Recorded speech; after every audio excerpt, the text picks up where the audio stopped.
नमस्कार, मी विशाल परदेशी. या बुलेटिनमध्ये आपलं सगळ्यांचं स्वागत.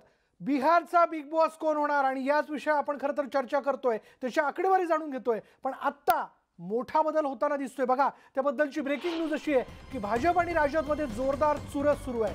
भाजपला मागे टाकत राजदने मुसंडी घेतली आहे. मतमोजणी प्रक्रियेत भाजप आता पिछाडीवर पडली आहे. भाजपची 72 जागांवर आघाडी आहे तर राजदची 79 जागांवर आघाडी आहे. एनडीए आणि महागठबंधनमध्ये चुरशीची लढत होताना दिसते. एनडीएचा 91 तर महागठबंधनचा 85 जागांवरती विजय झालेला आहे.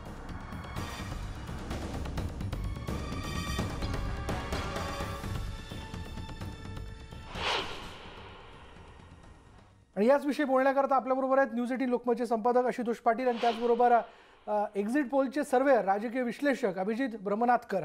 मी सरांकडे जातोय. सर, विशाल, आकडेवारी सारखी बदलतीये, कारण आपण बघितलं की बऱ्याच जागी अगदी फार कमी अंतर आहे. 100, 500, 1000 अंतर असलेल्या अशा अनेक जागा आहेत.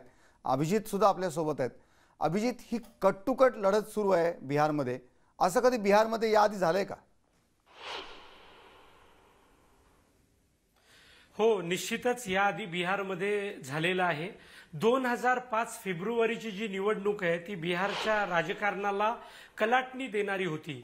बिहारमध्ये 2005 फेब्रुवारीमध्ये रामविलास पासवान हे यूपीएचे केंद्रात मंत्री असताना त्यांनी वेगळी निवडणूक लढवायची ठरवलं आणि त्यांनी 178 जागा लढल्या. तर 178 जागा लढल्यामुळे काय झालं की काँग्रेसच्या मतांचं विभाजन झालं. लालू प्रसाद यादव पहिल्यांदा 75 जागांवर आले. 100 पेक्षा कमी जागा त्यांना मिळाल्या. रामविलास पासवान यांना 29 जागा मिळाल्या. काँग्रेसला त्यावेळेला 20 जागा मिळाल्या. हे जर तिघं एकत्र आले असते तर बिहारमध्ये सरकार बनू शकलं असतं. परंतु रामविलास पासवान यांची एक अट होती की बिहारचा मुख्यमंत्री हा लालू परिवारातून नाही होणार, तर मुस्लिम व्यक्ती होईल. पण याला लालू प्रसाद यादव यांनी साफ नाकारलं. दुसऱ्या बाजूला नितीश कुमार यांना त्यावेळी 60 जागा आल्या, भाजपला 40 जागा आल्या. भाजप, नितीश कुमार आणि पासवान एकत्र आले असते तर सरकार बनलं असतं. परंतु भाजपनी नकार दिला की मुस्लिम मुख्यमंत्री करण्याचं आणि नितीश कुमारनी नकार दिला. 6 महिने बिहारमध्ये राष्ट्रपती राजवट होती. मग ऑक्टोबर 2005 मध्ये निवडणुका झाल्या आणि त्यावेळेला नितीश कुमार यांना 88 आणि भाजपला 55 जागा आल्या आणि त्यांचं सरकार झालं. हाच डाव 15 वर्षांनी चिराग पासवान यांनी मांडलेला आहे. त्यावेळेला ते यूपीएचा घटक पक्ष असताना त्यांनी वेगळी निवडणूक लढवली. यावेळेला एनडीएचा घटक पक्ष असताना त्यांनी वेगळी निवडणूक लढवली आणि नितीश कुमार मुख्यमंत्री नको हा नारा दिला. त्यामुळे या कट टू कट लढाईचं, काट्याच्या लढाईचं रूपांतर झालं. पण यावेळेला दुर्दैवाने चिराग पासवान यांना काही यश मिळताना दिसत नाही. रामविलास पासवान यांचा मृत्यू होऊन सुद्धा त्यांना पुरेशा जागा मिळताना दिसत नाहीयेत. बरोबर. अभिजित, दुसरं असं की भाजपने यांना कधी चिरागला कधी डिसोन नाही केलं की हा आमच्या बरोबर नाही किंवा कट्टर विरोधाची भूमिका घेतली, असं दिसलं का यावेळेस? बिलकुल नाही. भाजपचं नरोवा कुंजरोवा ही भूमिका होती. जर अशा सगळ्या परिस्थितीमध्ये त्रिशंकू विधानसभा आली तर चिरागला आपल्या सोबत घ्यायचं आणि जर समजा नाही चालत चिरागच्या जागा तर मतविभाजनाने आपण आपल्या जागा वाढवायच्या. त्यात भाजप यशस्वी झालेला आहे. निश्चित.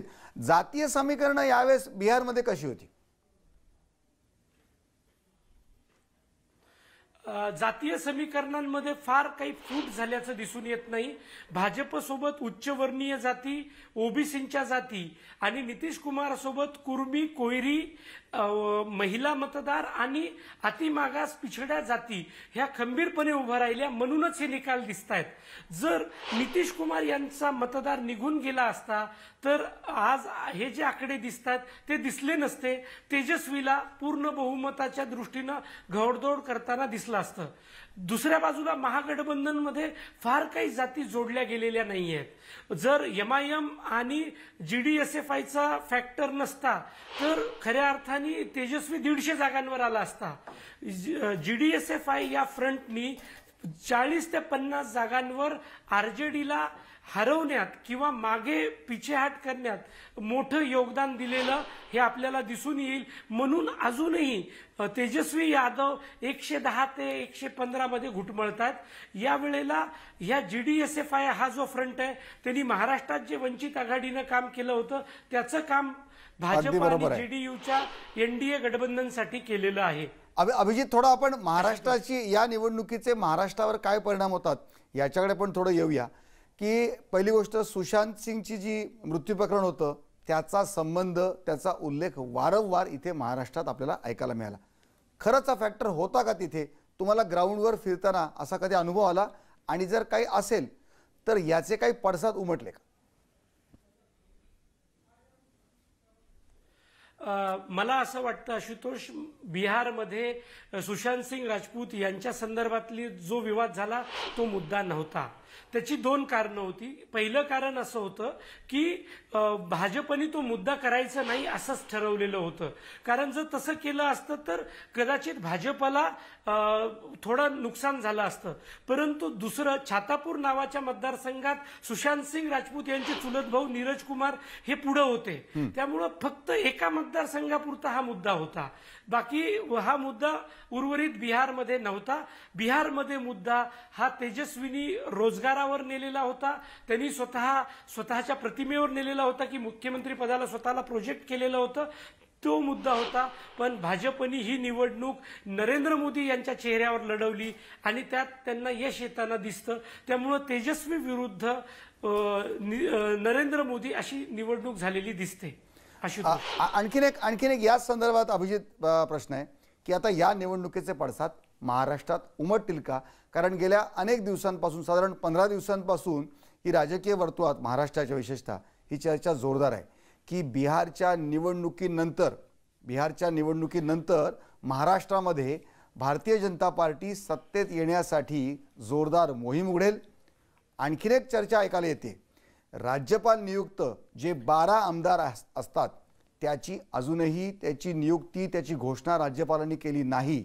त्यामुळे महाविकास आघाडीतले काही आमदार जर फोडले तर त्या आमदारांसाठी ह्या 12 जागा राखीव ठेवण्यात येतील आणि इकडची राजकीय समीकरणं जुळवण्यात येतील अशी चर्चा महाराष्ट्राच्या राजकीय वर्तुळात आहे. तुमची काय माहिती आहे अभिजित? आशुतोष, मागचे 1.5-2 महिने महाराष्ट्राचे विरोधी पक्ष नेते हे महाराष्ट्रात जेव्हा पूर्व सदृश्य परिस्थिती होती तेव्हा आले, विविध निमित्ताने आले, परंतु ते काही तासांपुरते आलेले होते. त्यांचं चित्त हे बिहारमध्ये गुंतलेलं होतं. बिहारचे निकाल जर उद्या सकाळपर्यंत स्पष्ट झाले आणि तिथं आकड्यांचा खेळ स्पष्ट झाला तर पुढचे 5-6 दिवस ते बिहारमध्ये व्यस्त राहतील.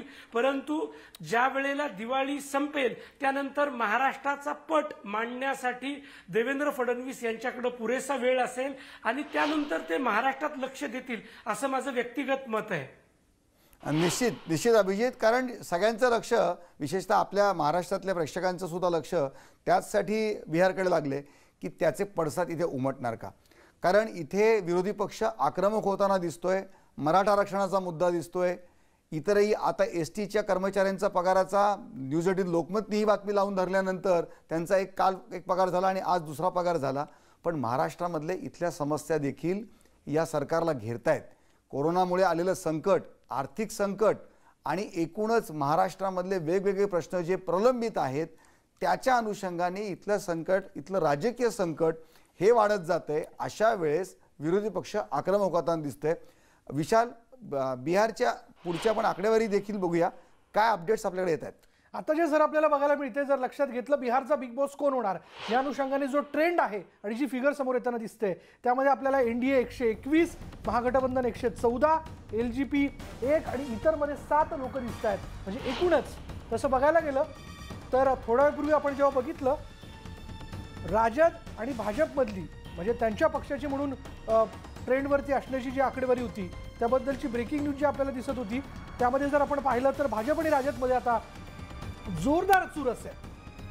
भाजपची 72 जागांवर आघाडी आहे, राजदची 79 जागांवरती आघाडी आहे. त्याच्यामुळे काय होईल हे चित्र पुन्हा बदलेल का आणि शेवटच्या क्षणी जी आकडेवारी येईल त्यावरच खरा निष्कर्ष काढता येऊ शकतो. नक्कीच विशाल, खरं म्हणजे आता आपण जर आकडेवारी बघितली आपल्या स्क्रीनवर तर एनडीए 122 आणि महागठबंधन 113, जवळपास 10 ते 15 जागांचं अंतर हे बऱ्याच वेळापासून अशाच प्रकारची आकडेवारी येते आणि जी मॅजिक फिगर आहे 122ची ती एनडीए आता त्या आकडेवारीजवळ पोचलेली आहे, ती आकडेवारी गाठलेली आहे. पण अर्थात अजूनही अनेक फेऱ्या बाकी आहेत. त्यामुळे ही आकडेवारी पुढे टिकेल का, रात्री 10 पर्यंत टिकेल का, त्याच्या पुढेही शेवटपर्यंत जाईल का, हे बघणं महत्त्वाचं आहे. आपल्यासोबत अभिजित सुद्धा आहेत. आपण अभिजितकडे परत जाऊया. अभिजित, ही जी आकडेवारी जे अंतर आहे, आपण बराच वेळ 502 तास आपण पाहतोय की अंतर हे साधारण 10-15 जागांचं अंतर हे आघाडीमधलं अंतर आहे, हे असंच कायम राहिले. काय तुमचा अंदाज आहे, याच्या पुढच्या काळामध्ये देखील हे असंच राहील की चित्र काही एकदम वेगळं येऊ शकतं? मला असं वाटतं आशुतोष की हे आकडे असेच राहतील. दोन्ही आघाड्यांमध्ये फक्त 8 ते 10 जागांचं अंतर राहील. त्याचं कारण असं आहे की ही जी लढाई बिहारमध्ये झाली आहे ती त्रिकोणीय पंचकोनीय अशी झालेली असल्यामुळे एखाद्या उमेदवाराने 10,000 मतदान खाल्लं की ज्या पॉकेटमधलं ते मतदान खातात त्यांना नुकसान होतं आणि फार मताधिक्य जास्त नाहीये. ह्या ज्या आता जागा बाकी आहेत त्याच्यामध्ये कोणी 100नी पुढे आहे, कोणी 500नी पुढे आहे, तर कोणी 2,000नी पुढे आहे. ज्या जागा 10-15,000नी पुढे आहेत त्या मताधिक्याने जिंकल्याही जातील. पण ही जी काट्याची लढाई आहे त्या काट्याच्या लढाईमुळे ह्या जागा अशाच बदलत राहतील आणि मला असं वाटतं की एनडीएच्या जागा ह्या तेजस्वीच्या महागठबंधनपेक्षा 2-4 का होईना जास्त राहतील. आणि हे दोन्ही आकडे 105 ते 115, 118 पर्यंत राहतील. दोघांनाही कोणाची तरी मदत घ्यावी लागेल, त्यानंतर बिहारमध्ये सरकार बनू शकेल. विशाल, आपल्यासोबत आणखी काही मान्यवर जोडले जात आहेत. आपल्याबरोबर आता या चर्चेमध्ये राष्ट्रवादी काँग्रेसचे प्रवक्ते अंकुश काकडे आणि भाजपचे आमदार गोपीचंद पडळकर दोघंही या चर्चेमध्ये आपल्यासोबत आहेत. सुरुवातीला मी जातोय अंकुश काकडे यांच्याकडे. अर्थात ही चर्चा यापुढेही सुरू राहील आणि आशुतोष पाटील सर देखील प्रश्न विचारतील. पण आत्तापर्यंतच्या एकूण आकडेवारीवरती जर नजर टाकली तर आपल्याला काय वाटतं अंकुश काकडेजी? एनडीए 122, महागठबंधन 113, एलजीपी 1 आणि इतर 7 आहेत. नाही, आता इतर 7 मध्ये माझी माहिती अशी आहे की 6 MIMचे निवडून आलेले आहेत. त्यामुळे 6 जणांची काय नेमकी भूमिका राहील किंवा तेजस्वी यादवांची काय भूमिका राहील, भाजपची काय भूमिका राहील, याच्यावरती ते सगळं गणित आहे. परंतु 23 जागा अशा सांगितल्या जात आहेत की ज्या कुठेतरी 50 आकड्यापासून तर 2,000 पर्यंत ते खालीवर होत आहेत आणि निकाल साधारणतः 10-11च्या पुढे सगळं चित्र स्पष्ट होईल. परंतु मगाशी जे म्हणाले ते खरं आहे की अतिशय 5-10 जागांवरती हा परिणाम येणार आहे. आणि साधारणतः आपण पाहिलं की केंद्राची भाजपची जी यंत्रणा आहे त्यांच्या हातामध्ये ईडी आहे, CBI आहे, इतर एजन्सीज आहेत. त्याच्या जोरावरती हे जे कोणी अपक्ष वगैरे निवडून येणारे आहेत त्यांना ते ताब्यामध्ये घेण्याचा प्रयत्न करतील. ही अशीच परिस्थिती राहिली तर कदाचित एनडीए सत्तेवरती येण्याची शक्यता नाकारता येत नाही. थोडीफार परिस्थिती बदलली तर महागठबंधन सरकार सुद्धा होऊ शकतं. पण महागठबंधन सरकार एकदा आलं तर पुन्हा त्याच्या पाठीमागे मध्य प्रदेशमध्ये ज्या पद्धतीने त्यांनी घोडेबाजार केला, राजस्थानमध्ये ज्या पद्धतीने त्यांनी उपद्व्याप केले, तशा प्रकारच्या घटना या राज्यामध्ये देखील आपल्याला पाहायला मिळतील. पण एकच आहे की याच्यामध्ये नितीश कुमार असतील किंवा भारतीय जनता पक्ष असतील, ठीक आहे सत्तेवरती येतील, परंतु त्यांचा तो नैतिक पराभव आहे असं म्हणलं तर त्याच्यामध्ये काही चूक नाही. अंकुश काकडेजी, आपले महाराष्ट्रातले प्रेक्षक बघतायत, तुम्ही अतिशय अनुभवी राजकारणी आहात. या सगळ्या बिहारच्या घटनांचे महाराष्ट्राच्या राजकारणावर काही परिणाम होतील का? नाही, केवळ महाराष्ट्रच नाही तर देशाच्या राजकारणावरती देखील बिहारच्या निवडणुकीचे परिणाम होणार आहेत. आता ज्यांनी पुढच्या महिन्यामध्ये आणखीन 5 राज्यांच्या निवडणुका आहेत. त्या निवडणुकीमध्ये अमित शहा आणि नरेंद्र भाईंचं लक्ष फक्त ममता दीदी आहे. आज पश्चिम बंगालमधून त्यांना ममता दीदीचं तृणमूल काँग्रेसचं सरकार उद्ध्वस्त करायचं आहे. त्याच्यामुळे त्यांचं सगळं लक्ष तिकडे लागलेलं आहे. परंतु या निमित्ताने एक बिहारचा संदेश, महाराष्ट्रातला संदेश हा देशामध्ये जातोय. महाराष्ट्रामध्ये ज्या पद्धतीने महाआघाडी सरकार आले, ज्या पद्धतीने काम करते आणि तेच आता उद्या या बिहारमध्ये सुद्धा त्या ठिकाणी तेजस्वी यादवच्या नेतृत्वाखाली जे सरकार जरी नसलं तरी विरोधी पक्ष म्हणून एक अतिशय प्रबळ विरोधी पक्ष म्हणून तो त्या ठिकाणी काम करेल आणि त्याचा फायदा येणाऱ्या निवडणुकीमध्ये निश्चितच विरोधी पक्षाला झाल्याशिवाय राहणार नाही, हे आपल्याला लवकरच पाहायला मिळेल. या चर्चेमध्ये आपल्याबरोबर गोपीचंद पडळकर देखील आहेत, भाजपचे आमदार. त्यांना आपण विचारूयात. गोपीचंद पडळकरजी, आता एनडीए 122 आणि महागठबंधन 113, पण त्यातही जर आपण बघितलं तर भाजपची 72 जागांवरती आघाडी आहे आणि राजदची 79 जागांवरती आघाडी. म्हणजेच तेजस्वी यादव यांनी ठिकठिकाणी सभा घेऊन जे रण गाजवलं, एकूणच भाजपला त्यांनी थकवलंय आणि आता त्याचा एक सकारात्मक परिणाम देखील दिसून येतोय. तरीही आपण लीड घेण्याच्या विषयाला घेऊन आशावादी आहात का? नाही, निश्चितपणे आम्ही आशावादी आहोत आणि अजून काही सीटांचे निकाल यायचे बाकी आहेत. जवळजवळ 35 आणि 36 जागा, महागठबंधनच्या 36 जागा आणि एनडीएच्या 35 जागा ह्या आघाडीवरती आहेत. बाकीचे निकाल त्यांनी डिक्लेअर केलेले आहेत. त्यामुळं निश्चितपणे अजून काही वेळ आपल्याला वाट बघावी लागेल. आम्ही आशादायी आहोत की निश्चितपणे एनडीएच्या बाजूनं बिहारच्या जनतेने मतदान केलेलं आहे, कौल दिलेला आहे आणि काही वेळामध्ये आपल्या समोर चित्र स्पष्ट होईल. बघूयात. तुम्ही म्हणतायत की चित्र स्पष्ट होईल, पुन्हा एकदा तुम्ही लीड घ्याल, पण सध्या तरी भाजपची 72 जागांवरती आघाडी दिसते, राजदची 79 जागांवरती आघाडी दिसते. त्यामुळे आता बिहारचा बिग बॉस कोण, या आकडेवारीत काही गेम चेंज होतोय का, काही आकडेवारी बदलते का, हे बघावं लागेल. कारण लढत ही अटीतटीची आहे. आणखीन बोलणार आहोत, पण वेळ झाली का ब्रेकची. ब्रेक घेऊयात. पहा फक्त न्यूज 18 लोकमत.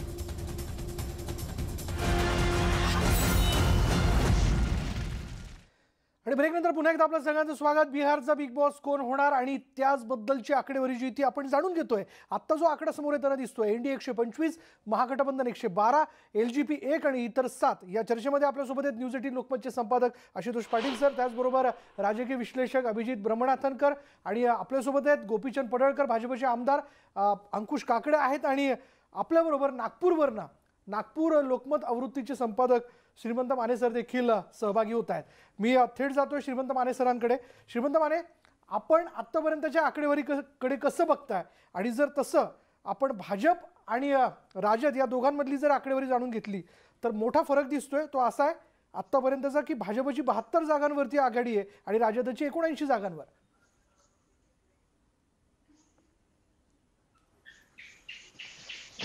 आपण मगाशी जी चर्चा करत होतो साधारणपणे 5 वाजता 4:30 वाजता की ही खरी स्पर्धा जी आहे ती सिंगल लार्जेस्ट पक्ष पार्टी कोण असेल याच्यावरती चुरस होती RJD आणि भाजपमध्ये.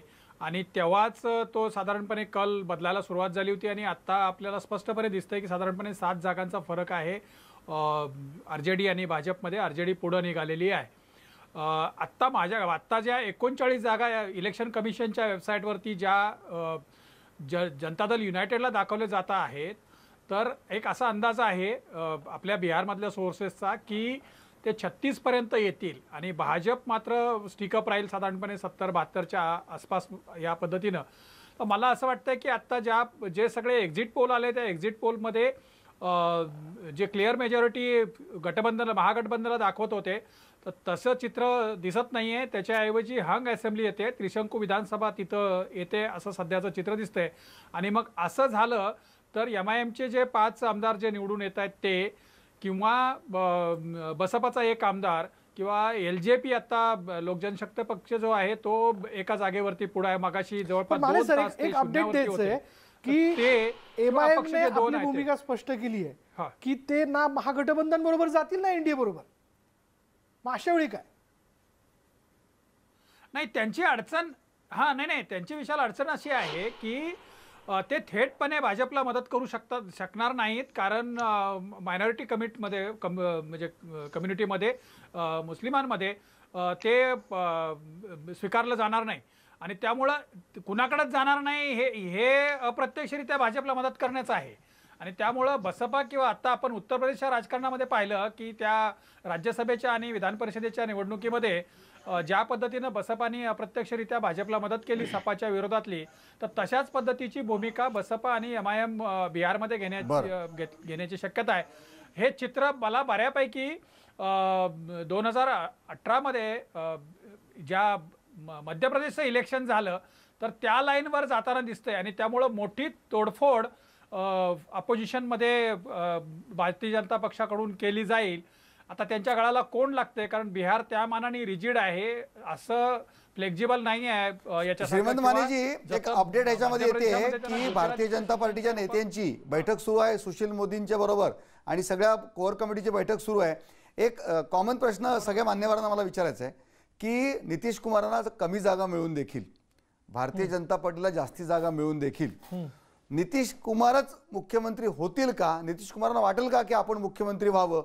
काय काय होऊ शकतं या सगळ्या समीकरणांमध्ये? श्रीमंत मानेजी, पडळकरजी आणि काकडेजी आणि अभिजित, तुम्हाला सगळ्यांना प्रश्न राहील. श्रीमंत माने, तुमच्यापासून सुरुवात करतोय. नाही, मगाशी या संदर्भात ज्यावेळेला पृथ्वीराज चव्हाण आपल्या चर्चेमध्ये होते त्यावेळेला त्यांना मी हा प्रश्न विचारला होता, कारण तो कर्नाटकमधला जो प्रयोग आहे, कर्नाटकमध्ये अशा पद्धतीनं अत्यंत कमी आमदार संख्या असलेल्या पक्षाचं मुख्यमंत्री झाल्यामुळे जी राजकीय अस्थिरता आली आणि त्याच्यावर 2 वर्ष प्रचंड घमासान झालं, तर तशीच परिस्थिती बिहारमध्ये उद्भवेल का असं मी त्यांना विचारलं होतं. बिहारला त्या पद्धतीच्या राजकीय अस्थिरतेचा वारसा नाही आहे. बिहार हे आयदर ऑर असते. तर त्या पार्श्वभूमीवरती आता कदाचित असं होऊ शकेल की नैतिक जबाबदारी स्वीकारून नितीश कुमार जे आहेत ते नितीश कुमार मी मुख्यमंत्रीपद स्वीकारत नाही, नैतिकदृष्ट्या जो NDA मधला जो मोठा भाऊ आहे भारतीय जनता पक्ष त्यांनी त्यांचा गटनेता निवडावा आणि त्यांना मुख्यमंत्री बनवू आणि मी केंद्रात जातो, कारण आता केंद्रातमध्ये NDAला घटक पक्ष सोबत मित्र नाही आहेत. त्यामुळं जनता दल युनायटेड मी केंद्रात जातो असं म्हणून जर त्यांनी स्वतःच जर बाजूला झाले, कदाचित अशा पद्धतीनं ते एक प्ले केलं जाईल किंवा अशा पद्धतीनं एक चित्र उभं केलं जाईल की त्यांनी मुख्यमंत्रीपद स्वीकारायला नकार दिला.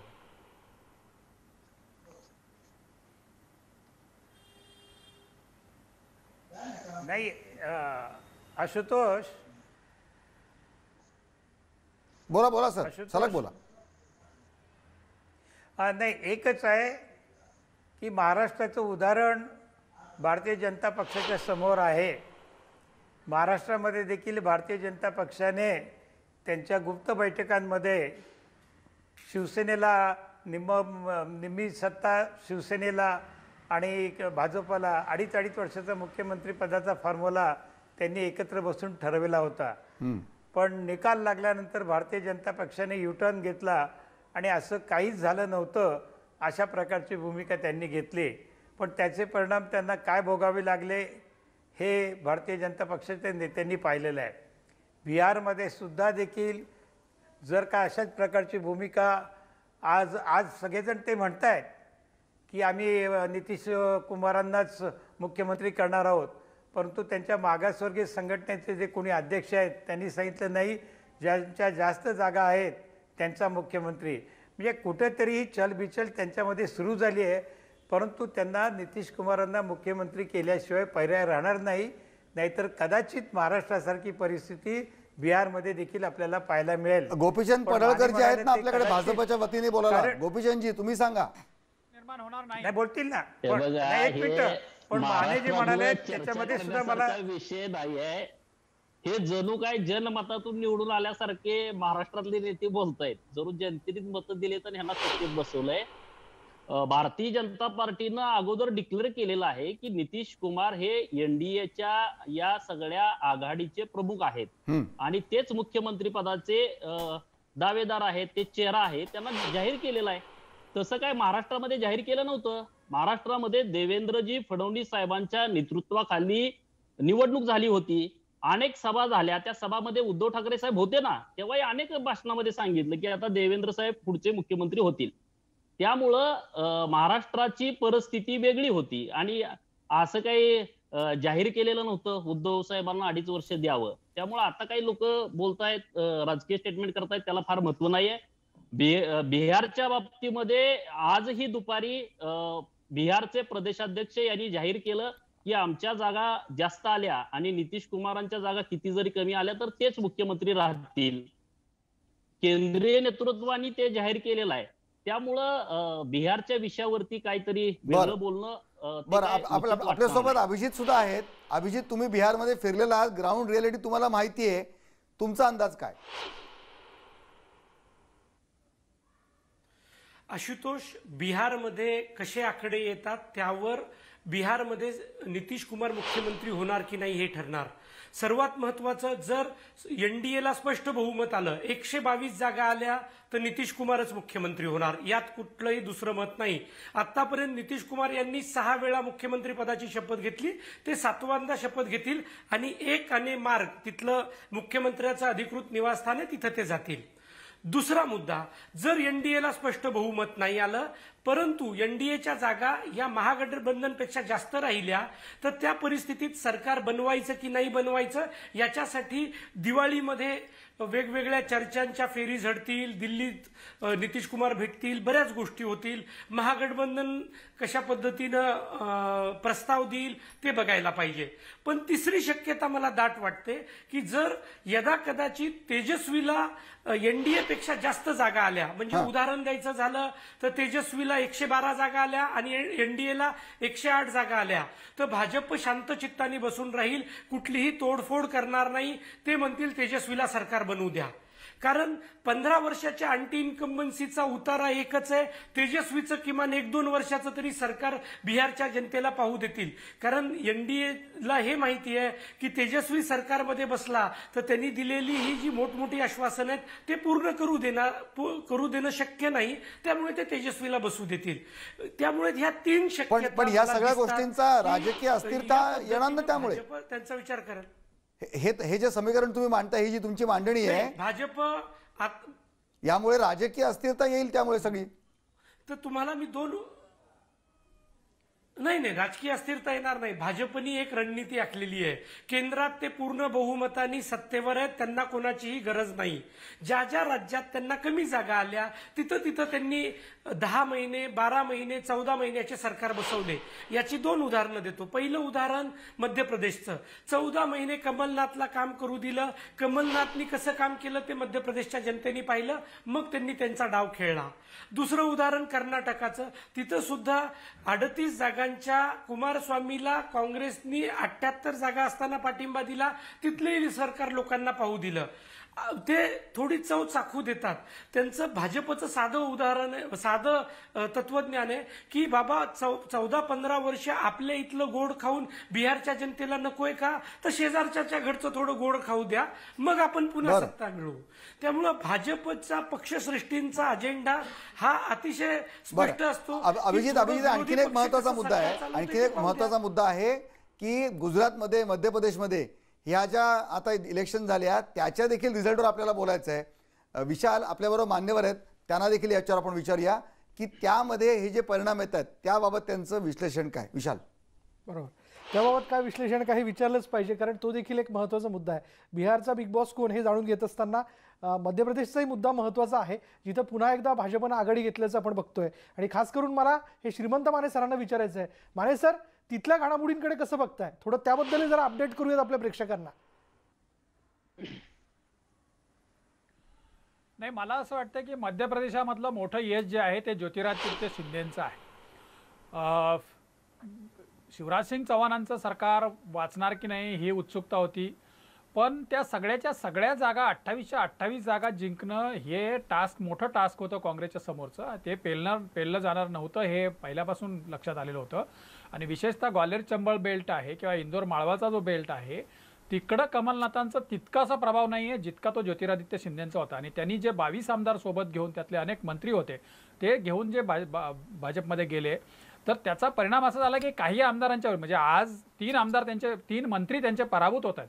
परंतु आत्ताची घडीला त्यांच्या ज्या 19 जागा किंवा 19 जागा येत आहेत त्या पुरेशा आहेत आणि त्यामुळे शिवराजसिंग चौहानांचं सरकार टिकलं असा या मध्य प्रदेशच्या निकालाचा अर्थ आहे. ज्योतिरादित्य शिंदेचा मी याच्यासाठी उल्लेख केला की केवळ कमलनाथ नव्हे, म्हणजे ज्यांच्यामुळे त्यांची मुख्यमंत्रीपदाची खुर्ची गेली तर ते कमलनाथच नव्हे तर भाजपमधले अनेक नेते, विशेषतः केंद्रीय कृषी मंत्री नरेंद्र सिंग तोमर, किंवा आणखी काही नेते जे त्या ग्वाल्हेरच्या पट्ट्यामध्ये ज्यांचं राजकारण चालतंय, तर ते सुद्धा अप्रत्यक्षरित्या ज्योतिरादित्य शिंदेंना धक्का देण्याच्या तयारीत होते आणि त्या सगळ्यांवरती मात केली आहे. आणि अर्थात शिवराजसिंग चौहान जे आहेत ते त्यांच्यासोबत होत राहिले. त्याचं कारण असं आहे की त्यांना मुख्यमंत्रीपदाची खुर्ची टिकवायची आहे. राहिला प्रश्न गुजरातचा, तर गुजरातमध्ये क्लीन स्वीप आहे, कारण जे गेलेले लोक होते ते त्यांच्या वैयक्तिक प्रभावामध्ये काँग्रेसकडून निवडून आलेले होते आणि त्यांनी ज्यावेळेला स्विच ओव्हर केलं त्यावेळेला ते भाजपमध्ये आल्यानंतर अधिक ताकद वाढली त्यांची. आणि त्यामुळं गुजरात विधानसभेच्या निवडणुकीला जी एकदम अशी भारतीय जनता पक्षाला एक कडवी अशी पद्धतीची झुंज काँग्रेसने दिलेली होती, तर त्यांनी सिस्टमॅटिकली गेल्या एक 2-3 वर्षामध्ये ते मोडून काढलेलं आहे. आणि अमित शहा आणि नरेंद्र मोदी या दोघांचं राज्य म्हणून गुजरातची त्यांना जी इमेज उभी करायची होती ती झाली आहे. हे मेजर आहे. आणि एक सगळ्यात महत्त्वाचं वैशिष्ट्य म्हणजे अगदी मणिपूरपासून तर मध्य प्रदेशापासून तर गुजरातपर्यंत बहुतेक ठिकाणी हे जे पक्षांतर केलेले जे लोक आहेत त्यांना पुन्हा निवडून देण्यामध्ये जे भाजपला यश मिळाले ते जास्त महत्त्वाचं आहे. त्या अंगाने ते ॲडव्हान्टेज भाजप आहे पोटनिवडणुकींचं जे आहे ते. आशुतोष सर. श्रीमंत माने सर, खरं म्हणजे एक वेगळे निकाल अपेक्षित होते, पण तरी देखील या निकालांनी आणि एक्झिट पोलनी सगळ्यांना चकवलं. आपल्यासोबत आपण अंकुश काकडे जे आहेत त्यांनाही विचारूया की मध्य प्रदेश आणि गुजरात या निकालांकडे तुम्ही कसं पाहता? नाही, मध्य प्रदेश आणि गुजरात या दोन्ही राज्यांमध्ये या पोटनिवडणुकीच्या मध्ये सत्ता बदल होण्यावरती काही परिणाम होणार नव्हता. कारण शिवराज चव्हाण साहेबांना फक्त काही थोड्या जागांचीच आवश्यकता होती आणि त्या ठिकाणी त्यांच्या हातात जागा जास्तच निवडून आलेल्या आहेत.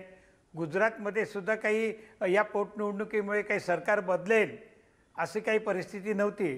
त्याच्यामुळे एक साहजिकच त्या ठिकाणी तो ट्रेंड त्या ठिकाणी राहिला आणि त्या ठिकाणी भारतीय जनता पक्षाला यश मिळालं. आत्ताच म्हणाले ते खरं आहे की साधारणतः जे स्वतःच्या ताकदीवरती निवडून आलेले होते, म्हणजे जरी ते काँग्रेस पक्षाचे होते तरी स्वतःची ताकद त्यांची अशी होती आणि प्लस त्यांना आता त्यांच्या स्वतःच्या ताकदीमध्ये भारतीय जनता पक्ष आणि सरकार आणि केंद्र सरकार या दोन्ही सरकारांचं पाठबळ मिळाल्यामुळे ते त्या ठिकाणी विजयी झालेले आहेत. त्याच्यामुळे ते शेवटी नाही म्हणालं तरी जर काही सत्ता बदल होणार असेल आणि विशेष म्हणजे कमलनाथ सोडले तर बाकी कोणी त्या ठिकाणी हे नव्हतं. गुजरातमध्ये तर काँग्रेसची परिस्थिती अतिशय बिकट आहे, तर आपल्या सगळ्यांना माहिती आहे. त्यामुळे या दोन्ही ठिकाणी भारतीय जनता पक्षाने यश मिळवलं, त्याच्यामध्ये काही विशेष काही घडलंय असं मी काही मानत नाही. बरं, आपल्यासोबत गोपीचंद पडळकर आहेत.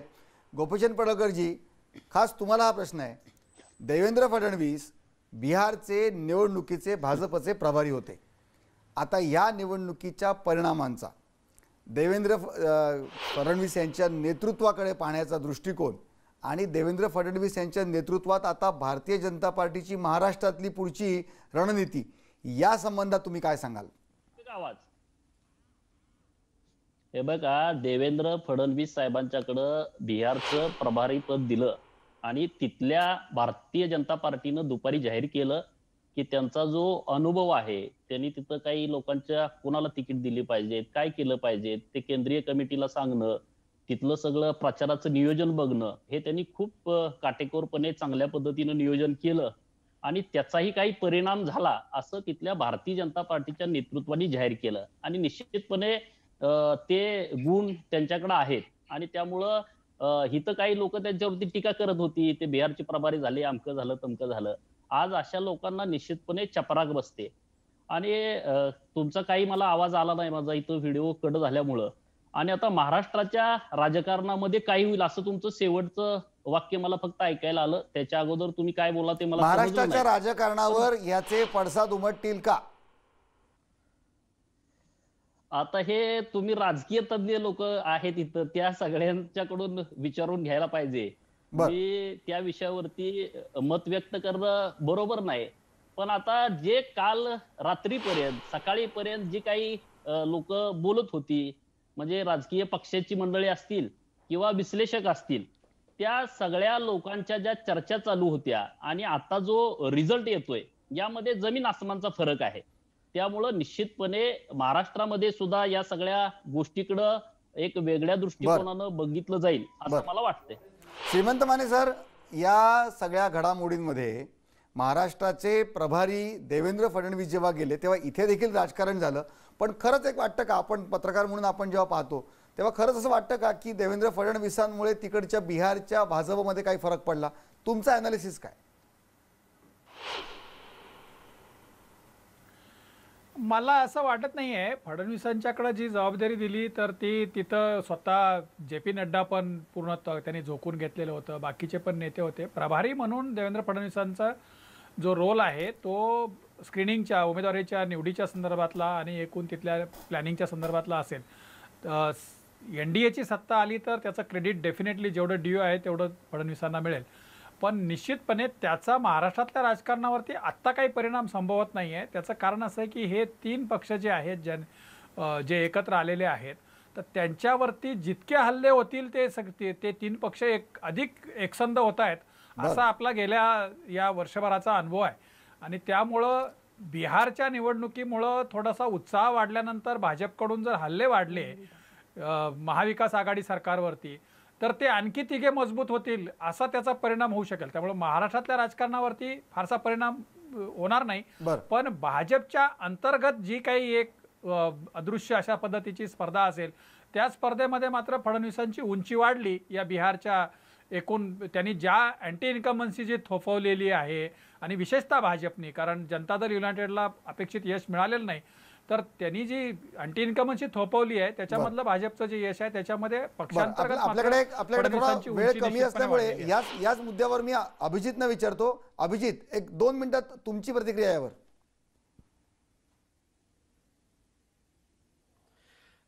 आशुतोष, मला असं वाटतं की बिहारच्या राजकारणामध्ये जेव्हा देवेंद्र फडणवीस यांना प्रभारी म्हणून पाठवलं तर त्यांची भूमिका केंद्रीय नेतृत्वाने निश्चित केलेली होती. आणि ती भूमिका मला वाटतं की ती JDU सोबत जागा वाटपांवर चर्चा करणं. 2015ला अडचण काय झाली, भूपेंद्र यादव, सुशील कुमार मोदी आणि स्थानिक नेतृत्व यांनी ज्या पद्धतीने निवडणूक लढवली आणि जास्त जागा या घटक पक्षांना गेल्या. 41 जागांवर लोजपा लढलं, 20 जागांवर हाम लढलं, उपेंद्र कुशवाहा 20 जागांवर लढलं. त्यामुळं भाजपला फार नुकसान सहन करावं लागलं. यावेळेला जागा वाटपामध्ये देवेंद्र फडणवीस यांनी नितीश कुमार यांना खूप थकवलं, खूप डावपेच खेळले आणि वेगवेगळे तर्क देऊन जास्तीत जास्त जागा आपल्या पदरात कशा पडतील हे पाहिलं. त्यामुळं 122 जागा या नितीश कुमार यांना मिळाल्या, त्यातल्या 7 जागा हामला गेल्या आणि भाजपला 121 जागा मिळाल्या. त्या आतापर्यंतच्या भाजप आणि जनता दल युनायटेडच्या इतिहासामधल्या सर्वात जास्त जागा होत्या. आणि सर्वात महत्वाची गोष्ट अजून एक झाली की दिल्लीवरून देवेंद्र फडणवीस यांची नियुक्ती झाल्यानंतर प्रदेशातले नेते एकदम सावध झाले. नाही तर आतापर्यंत काय होतं की तिथले स्थानिक नेतेच दिल्लीला फीडबॅक द्यायचे आणि दिल्ली निर्णय घ्यायचा, ते पूर्णपणे बंद झालं. ह्या 2 गोष्टी देवेंद्र फडणवीस यांच्या निवडणूक प्रभारी होण्याने तिथं बदलल्या आणि त्याचे परिणाम आपल्याला निकालात दिसतात. बरोबर, वेगवेगळ्या पैलूंना घेऊन खरं तर आपण चर्चा करतोय आणि यातली आकडेवारी पुन्हा एकदा आपण जाणून घेऊयात. NDA जर आपण बघितलं तर 126, महागठबंधन 109, LGP 1 आणि इतर 7. त्याच्यामुळे जोपर्यंत, पुन्हा एकदा सांगतो की जोपर्यंत शेवटचा आकडा समोर येत नाही तोपर्यंत यावरनं निष्कर्ष काढणं तरी कठीण आहे. पण सध्या तरी बहुमत जे आहे ते NDAच्या बाजूने झुकताना दिसतंय असं तुर्तास म्हणू शकतो. पण बघूयात राजकारणात काही होऊ शकतं ज्याबद्दल आपण चर्चा करतोय. यानंतर इथेच थांबणार आहोत. पहा फक्त न्यूज 18 लोकमत.